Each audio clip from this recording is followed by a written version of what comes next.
Doctor ইউনূসের নেতৃত্বাধীন অন্তর্বর্তী সরকার একটা অধ্যাদেশ জারি করতে যাচ্ছে। এই সরকারের যা যা করছে, যা যা করবে এবং সেটা নিয়ে প্রশ্ন তোলা যাবে না, এই ধরনের শর্ত রেখে, যেটা নিয়ে কেউ কেউ এটাকে এক ধরনের ইনডেমনিটি অধ্যাদেশ বলে বলতে চাইছেন এবং বেশ সমালোচক কিছু মানুষজন নেমেও গেছেন। এদের মধ্যে একজন জনাব জেডাই খান পান্না, আমাদের পরিচিত, খুবই পরিচিত একজন লয়ার, খুবই সিনিয়র লয়ার। কিছুদিন আগেও তিনি এই সরকারের বিরুদ্ধে যাওয়া একজন এক্সিকিউটিভ ম্যাজিস্ট্রেটের বিরুদ্ধে পক্ষে খুব শক্তভাবে দাঁড়িয়েছেন, যে ম্যাজিস্ট্রেট ডক্টর ইউনূস সরকারকে যাচ্ছে তাই বলেছিল, যেটা উনি তার সরকারি চাকরিতে বসে পারেন না। যাই হোক, তিনি কি বলেছেন এবং উনি ওনার লিগ্যাল মাইন্ড ব্যবহার করছেন নাকি সরকারের প্রতি আসলে ক্রমশ এক ধরনের বিদ্বেষ পোষণ করতে শুরু করেছেন, সেটা নিয়েও কথা বলা দরকার আছে। কারণ তার একটা মন্তব্য আমি যে রিপোর্টটা থেকে এইটা পড়তে যাচ্ছি সেখানে আছে বিবিসি বাংলায়। যাই হোক, বিবিসি বাংলা যেটা রিপোর্ট করেছে খুব ডিটেইলড, ওখানকার কন্টেন্ট সম্পর্কে ধারণা দিয়েছে এবং তারা দাবি করছেন যে তাদের কাছে এটার একটা কপি আছে। সো বিবিসি যেহেতু বলছে, নিশ্চয়ই আছে, তাদের এখানে যা যা আছে এটা অথেন্টিক এবং অন্যান্য অনেকেও ইনফ্যাক্ট একই ধরনের রিপোর্ট করেছে। অধ্যাদেশটার নাম হচ্ছে অন্তর্বর্তীকালীন সরকার অধ্যাদেশ 2024। এখানে একটা খসড়া হয়েছে, সেখানে বেশ কিছু ইস্যুজ আছে। ইস্যুজ কী আছে? যেমন এই সরকারের প্রথম কথা হচ্ছে খুব গুরুত্বপূর্ণ যেটা, সেটা হচ্ছে এই সরকারের মেয়াদ কতদিন। এই মেয়াদটা উল্লেখ করা হয়নি। বলা হচ্ছে পরবর্তী সংসদ নির্বাচনের পর পরবর্তী সরকার গঠিত হওয়ার আগ পর্যন্ত। তার মানে টেকনিক্যালি পরবর্তী সংসদ নির্বাচন যদি 5 বছর পরেও হয়, এই সরকার সেই পর্যন্ত ক্ষমতায় থাকবেন। 10 বছর পরেও যদি, আমি বলছি না তারা সেটা করবেন, কিন্তু এই ভাষাটা এরকম। ফলে টাইমটাকে তারা নির্দিষ্ট করে দেননি এবং এটাই সঠিক হয়েছে। আসলে এই সরকার কতটা সংস্কার করতে পারবে, অবশ্যই with the consensus with the other political parties, সবার সাথে মিলে তারা কতদূর পারবেন, তাতে কতটুকু সময় লাগবে, এটা তো আসলে ফিক্সড বিষয় না। ফিক্সড না হওয়ার কারণে তাদের এই সময়টা এভাবেই থাকতে পারে। তারপরে উপদেষ্টা কে হতে পারবেন, কে হতে পারবেন না, এই ধরনের কিছু হিসেব নিকেশ আছে। বয়স 25-এর কথা আছে এবং তারা যেটা হয় বলা হচ্ছে দেশে একটি তারা কিভাবে গঠিত হবে সেটা বলা হয়েছে এবং এখানে উপদেষ্টা সংখ্যা নির্দিষ্ট না। আমাদের সংবিধানে প্রধানমন্ত্রী যেমন যত খুশি তত, ঠিক সেরকমই এটা হতে পারে। তারা সরকারের কর্মচারীদের সহায়তায় রাষ্ট্র পরিচালনা করবেন। একই সঙ্গে দেশে একটি অবাধ, সুষ্ঠু, নিরপেক্ষ, অংশগ্রহণমূলক নির্বাচন অনুষ্ঠান এবং সংবিধান বা অন্য কোনো আইন দিয়ে নির্ধারিত দায়িত্ব পালনের জন্য নির্বাচন কমিশনকে সাহায্য ও সহায়তা করবেন তারা। ও যে বলছি, উপদেষ্টার ক্ষেত্রে এটা কোনো বার রাখা হয়নি, এটা যে কোনো রকমই হতে পারে সেটা সংখ্যার দিক থেকে। এবং এখানে এটাও বলা হয়েছে প্রধান উপদেষ্টা কোনো কারণে যদি মৃত্যুবরণ করেন, সেই ক্ষেত্রে উপদেষ্টা পরিষদের মধ্য থেকে একজনকে প্রধান উপদেষ্টা নিয়োগ করবেন এবং প্রধানমন্ত্রী যেভাবে পদত্যাগ করতে পারেন, লিখিত চিঠি নিয়ে রাষ্ট্রপতির কাছে পদত্যাগপত্র জমা দিয়ে পদত্যাগ করতে পারেন, এই ধরনের কতগুলো নিয়ম আছে। খুব জরুরি যেটা খুব আলোচনা হয়েছে সেটা নিয়ে আমি কথা বলবো। তার আগে যে প্রশ্ন তোলা যাবে না, অধ্যাদেশের খসড়া বলা হয়েছে অন্তর্বর্তী সরকার গঠন, সরকারের প্রধান উপদেষ্টা বা কোনো উপদেষ্টার নিয়োগে কোনো ত্রুটি থাকলে শুধু এ কারণে তাদের কোনো কাজ অবৈধ হবে না। বিষয়টি সম্পর্কে আদালতে করে প্রশ্ন তোলা যাবে না, এমনকি মামলা দায়ের করা যাবে না বলেও উল্লেখ করা হয়েছে। অধ্যাদেশের খসড়ায় আরও বলা হয়েছে যে সংবিধান ও আপাতত বলবৎ অন্য আইনে ভিন্নতর যা কিছু থাকুক না কেন, অন্তর্বর্তী সরকার গঠিত হওয়া এবং নতুন সংসদ গঠিত হওয়ার পর প্রধানমন্ত্রী যে তারিখ কার্যভার গ্রহণ করবেন, সেই তারিখের মধ্যবর্তী সময়ে অন্তর্বর্তী সরকারের প্রয়োগ করা সব ক্ষমতা, অধ্যাদেশ, বিধিমালা, প্রবিধানমালা, জারি করা প্রজ্ঞাপন, আদেশ, কর্মকাণ্ড বা গৃহীত ব্যবস্থা আইনানুযায়ী যথাযথভাবে প্রয়োগ করা হয়েছে বলে গণ্য করা হবে। সুপ্রিম কোর্ট বা অন্য কোনো আদালত বা কর্তৃপক্ষের বৈধতা সম্পর্কে কোনোভাবে প্রশ্ন উত্থাপন বা একে অবৈধ বা বাতিল করতে পারবে না।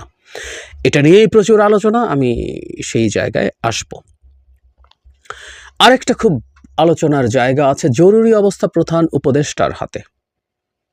প্রধান উপদেষ্টার পরামর্শ গ্রহণ বিষয়ে খসড়ায় বলা হয়েছে, বিদ্যমান অন্যান্য আইনে যা কিছু থাকুক না কেন, অন্তর্বর্তী সরকারের সময় প্রধান উপদেষ্টার পরামর্শ নিয়ে রাষ্ট্রপতি কাজ করবেন।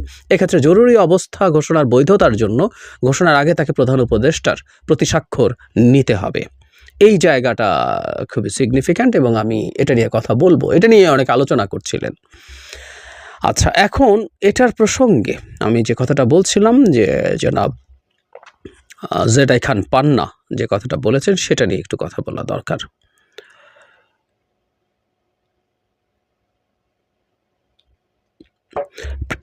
তিনি বলছেন, বলা হচ্ছে অন্তর্বর্তী সরকার ও তাদের কাজকর্ম নিয়ে কোনোভাবেই প্রশ্ন তোলা যাবে না, কিন্তু কেন? প্রশ্ন করা না গেলে তো বলতে হবে এটা ইন্ডেমনিটি বা দায় মুক্তি। তারপর তিনি বলছেন আরও, আমি তো মনে করি এটার কোনো দরকার নেই, তারপরও তারা এটি চাচ্ছেন কেন? তাহলে কি ধরে নিব যে তারা বুঝে শুনে এমন কোনো অন্যায় করছেন বা করতে যাচ্ছেন যার কারণে এমন অধ্যাদেশ জারি করার কথা ভাবতে হচ্ছে? প্রশ্ন করেন তিনি আরও বলেন, খুবই বিদ্রুপাত্মক ভাষায় বলছেন, এটা অনেকটা নিজের চরিত্রের বিষয়ে নিজেই সার্টিফিকেট দেওয়ার মতো অবস্থা। আমি এটাকে ইন্ডেমনিটি মনে করি, এর আগেও কোনো ইন্ডেমনিটি টেকেনি, এটাও টিকবে না। প্রথমত আমরা কয়েকটা বিষয় একটু আলোচনা করে নিতে চাই, এটা আসলে কেন, এবং উনি যে দাবি করছেন যে সরকার কোনো অন্যায় করতে চাইছে, ওনারা কি অন্যায় করতে চাওয়ার কারণে এটা হচ্ছে? মানে জেডাই খান পান্নার মতো মানুষ, যার আইনের জ্ঞানের কোনো অভাব আছে, এটা মনে করার কোনো কারণ নেই, সেটা যথেষ্টের বেশি আছে। আসলে আমরা একটু আলোচনা করলেই বুঝবো যে ইন্ডেমনিটিটা সরকার কেন দিচ্ছে। ইন্ডেমনিটি যদি বলিও, এই অধ্যাদেশটার উদ্দেশ্যটা কি? এই সরকার যখন ক্ষমতায় এসছে তখন এটা সাংবিধানিক সরকার, একটা গণ অভ্যুত্থান হয় একটা সংবিধানকে ডিফাই করে, এটার বিরুদ্ধে গিয়ে, ফলে যে সরকারটা তৈরি হয়েছে, যে সরকারটা এখন এইভাবে ক্ষমতায় আছে, এটা সংবিধানে ছিল না। কিন্তু এটা বৈধ সরকার কিনা, এটা শপথ নিতে পারে কিনা, এটার জন্য রাষ্ট্রপতি, আমরা অনেকেই জানি, সংবিধানেরই 106 অনুচ্ছেদ অনুযায়ী আপিল বিভাগের রেফারেন্স নিয়েছিলেন এবং সেখানে তারা এটাকে বৈধ সরকার বলেছেন এবং বলেছেন যে এটা শপথ নিতে পারে। পালিয়ে যাওয়া একটা দেশের প্রধানমন্ত্রীর ভ্যাকিউমে একটা সরকার আসতে হবে, কিন্তু ঘটনা সেটা না। এই সরকার আসলো, এর পরে আসলে বহু ক্ষেত্রে, বহু সময়, বহুভাবে সংবিধান এবং অনেক আইনের ব্যত্যয় হবে। যেমন প্রধানমন্ত্রী, এরকম উল্লেখ করা প্রচুর আইন আছে, প্রচুর জায়গায় সংবিধানে প্রধানমন্ত্রী লেখা আছে, অনেক জায়গায় প্রধানমন্ত্রী লেখা নাই কিন্তু প্রধানমন্ত্রী লেখা আছে, আমি সেই জায়গায় আসবো। সংবিধান লঙ্ঘিত হবে, আইন লঙ্ঘিত হবে, সুতরাং এই সরকারের বিরুদ্ধে পদে পদে লোকজন সব সমানে কোর্টে যেতে থাকবে। এটা কেমন হবে? এটা বিশেষ পরিস্থিতি, রাষ্ট্রের বিশেষ পরিস্থিতিতে বিশেষ ব্যবস্থা হিসেবে এটা লাগবে, সো দ্যাট এই সরকার অন্তত যে সময়টা ক্ষমতায় আছেন তাদের সময়ের মধ্যে যাতে এই ধরনের অনাকাঙ্ক্ষিত ডিস্টারবেন্স না হয়। একটা উদাহরণ দিই, এই সরকারে তো 3 মাস পার হয়ে গেছে। বাংলাদেশের সংবিধান অনুযায়ী, বিদ্যমান সংবিধান অনুযায়ী, পঞ্চদশ সংশোধনীর পর একটা সরকার ভেঙে যাওয়ার পর, সংসদ ভেঙে যাওয়ার পর পরবর্তী 90 দিনের মধ্যে সংসদ নির্বাচন হতে হবে। সো হয় নাই তো নির্বাচনটা, তার মানে এর মধ্যে আমরা আরেকটা সংবিধান বহির্ভূত ঘটনা ঘটলো। এখন ধরুন এটা নিয়ে কেউ একজন কোর্টে গেল, গিয়ে রিট করলো, সমস্যা হলো, সমস্যা হবে, এটা নিয়ে আবার কথা হবে। সুতরাং এই সরকার যেহেতু সামনে তার জার্নিতে সংবিধান সহ বেশ কিছু জায়গায় কিছু সমস্যায় থাকবে, ব্যত্যয় হবে, এবং এগুলো খুবই ন্যাচারাল, এবং অবশ্যই এগুলো পরবর্তী কোনো সংসদকে র্যাটিফাই করতে হবে, এটাকে বৈধতা দিতে হবে, পরবর্তী সংসদ সেটা বৈধতা দেবে বলে আমরা এক্সপেক্ট করি। সুতরাং এই সময়টা তারা নিরুপদ্রব থাকতে পারে। জেডাই খান পান্না সাহেব যেটা বলছেন যে এটার উদ্দেশ্য অসৎ, একেবারেই বাজে কথা। এটা দিয়ে আপনি বলতে পারেন না অসৎ উদ্দেশ্য, এটা একটা নেহায়েতি সৎ উদ্দেশ্য। আরেকটা অপশন ছিল সংবিধান পুরো স্থগিত করে দেয়া, অথবা সংবিধান বাতিল করে দেয়া। যেহেতু এই সরকার এই কনস্টিটিউশনাল পেরিমিটারে আছে, সেই জন্য এই অধ্যাদেশটা একেবারেই জরুরি ছিল। আরেকটা জায়গায় কথা হয়েছে, এটাও খুব ইম্পর্টেন্ট, সেটা হচ্ছে খুবই জরুরি অবস্থা নিয়ে।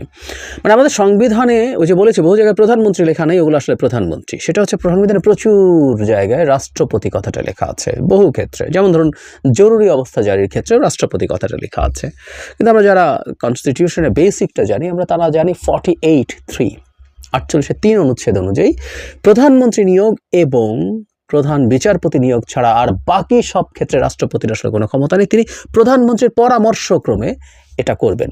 তো সুতরাং জরুরি অবস্থা রাষ্ট্রপতি জারি করবেন বলছেন, ওটা আসলে রাষ্ট্রপতি না, এটা প্রধানমন্ত্রী।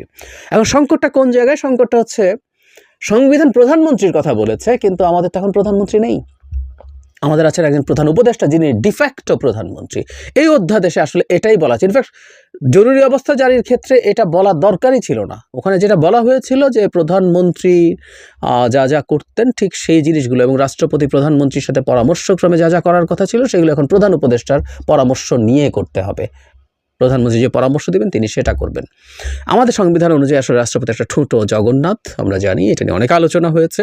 ওই দুটো বিষয় ছাড়া সব প্রধানমন্ত্রী। তাহলে প্রধানমন্ত্রীর জায়গায় প্রধান উপদেষ্টা তার ক্ষেত্রে তার পাওয়ার এক্সারসাইজ করবেন, তিনি রাষ্ট্রপতিকে যা বলবেন রাষ্ট্রপতি তা করবেন, এটুকু বললেই হতো। কিন্তু জরুরি অবস্থার ব্যাপার নিয়ে যাতে অনেক কথাবার্তা হয়েছে, কিছু কিছু মানুষ বলছেন রাষ্ট্রপতি চাইলে চুপ্পুকে সরানো নিয়ে যখন বলা হচ্ছিল যে উনি চাইলেই তো জরুরি অবস্থা জারি করে দিতে পারে ইত্যাদি ইত্যাদি, তখনই বলেছেন ইটস নট। সে কারণে বোধ করি সরকার এটাকে একটু আলাদাভাবে ক্ল্যারিফাই করেছেন যে প্রধান উপদেষ্টার প্রতি স্বাক্ষর ছাড়া জরুরি অবস্থা জারি করা যাবে না।